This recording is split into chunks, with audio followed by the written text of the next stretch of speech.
Pernahkah kamu berada di situasi di mana kamu ingin membalas perkataan seseorang, tetapi akhirnya menyesal setelah melakukannya?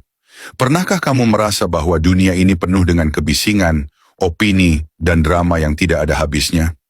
Semua orang berlomba-lomba untuk didengar, ingin mengeluarkan pendapat, ingin membalas komentar, ingin membuktikan diri. Tapi apakah itu benar-benar perlu? Dalam dunia yang semakin bising ini, ada satu kebiasaan yang bisa membuat hidupmu lebih tenang, lebih kuat, dan lebih berpengaruh. Kebiasaan ini disebut diam. Ya, diam. Tapi jangan salah paham. Ini bukan diam karena takut, bukan diam karena menyerah. Ini adalah diam yang disengaja, diam yang penuh kendali, diam yang membuatmu lebih kuat daripada mereka yang hanya bisa berbicara tanpa berpikir.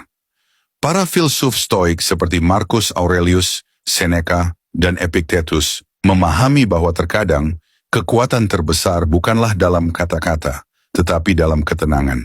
Diam bukan berarti pasif, tetapi strategi untuk mengendalikan situasi, mengendalikan diri, dan bahkan memenangkan pertempuran hidup.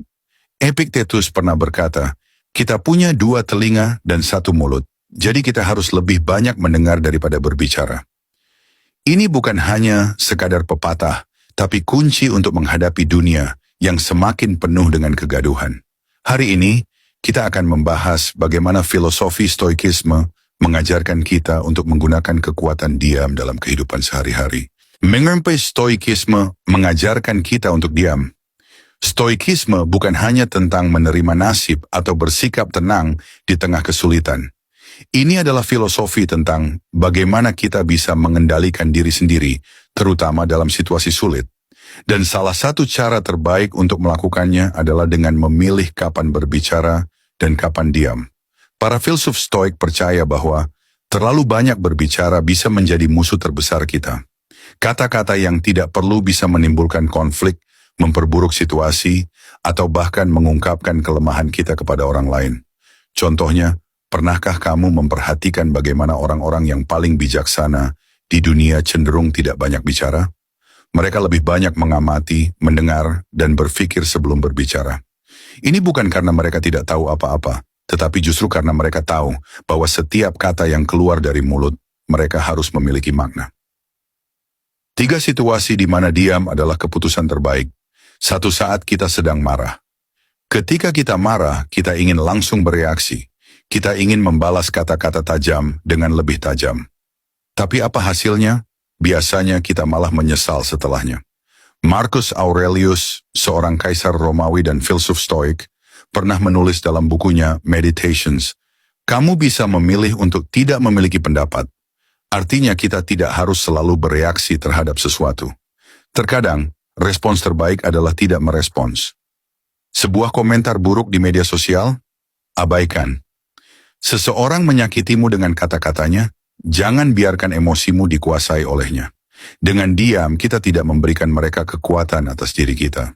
Seorang petinju hebat tidak akan membuang energi untuk setiap pukulan kecil.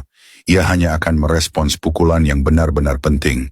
Begitu juga kita dalam kehidupan sehari-hari. Tidak semua hal harus kita tanggapi. Saat orang lain menjatuhkan kita, kritik, hinaan, dan komentar negatif adalah bagian dari hidup. Tapi ingat, kata-kata mereka tidak bisa menyakitimu, kecuali kamu membiarkannya. Seneca, seorang filsuf Stoik lainnya, mengatakan, "Jika seseorang berbicara buruk tentangmu dan itu benar, perbaikilah dirimu. Jika itu salah, abaikanlah." Dalam hidup, ada orang yang memang ingin menjatuhkan kita dengan kata-kata. Mereka akan berkata apa saja untuk membuat kita marah, terpancing, dan kehilangan kendali. Tapi disinilah kekuatan diam bekerja. Semakin kita diam, semakin kita terlihat kuat. Bayangkan seorang raja yang berjalan melewati jalanan. Jika ada anjing menggonggong kepadanya, apakah dia akan membuang waktunya untuk membalas? Tentu tidak. Dia tetap berjalan dengan penuh wibawa. Begitulah kita seharusnya. 3 saat dunia terlalu bising. Di era media sosial, semua orang berlomba-lomba untuk didengar. Kita ingin berbagi pendapat tentang segalanya. Tapi pertanyaannya adalah, apakah itu perlu? Epictetus mengajarkan bahwa kita tidak bisa mengendalikan opini orang lain, tetapi kita bisa mengendalikan bagaimana kita bereaksi terhadapnya. Jika sesuatu tidak membawa manfaat bagi kita atau orang lain, mungkin lebih baik untuk tetap diam. Alih-alih terjebak dalam debat yang tidak produktif, mengapa tidak menggunakan waktu kita untuk memperbaiki diri, mengembangkan keterampilan, menjadi lebih bijaksana? Bagaimana cara mempraktikkan kekuatan diam? 1. Latih diri untuk mendengarkan lebih banyak. Jangan buru-buru merespons. Dengarkan dengan saksama dan tanyakan pada diri sendiri, apakah ini benar-benar layak untuk ditanggapi? 2. Jangan bereaksi terhadap segala sesuatu. Tidak semua hal perlu dikomentari. Pilihlah pertempuranmu dengan bijak. 3. Ambil waktu sebelum berbicara. Ketika ingin menjawab sesuatu, tarik napas, hitung sampai 5, lalu putuskan apakah kata-katamu akan membawa manfaat atau justru memperburuk situasi. Dalam dunia yang semakin berisik, kekuatan sejati bukanlah berbicara lebih banyak, tetapi mengetahui kapan harus diam. Marcus Aurelius, Seneca, dan Epictetus mengajarkan bahwa diam bukanlah tanda kelemahan, melainkan tanda pengendalian diri yang luar biasa. Jadi lain kali ketika kamu merasa ingin bereaksi terhadap sesuatu, tanyakan pada dirimu sendiri, apakah ini layak? Jika tidak, mungkin lebih baik diam dan membiarkan tindakanmu yang berbicara. Terima kasih sudah menonton.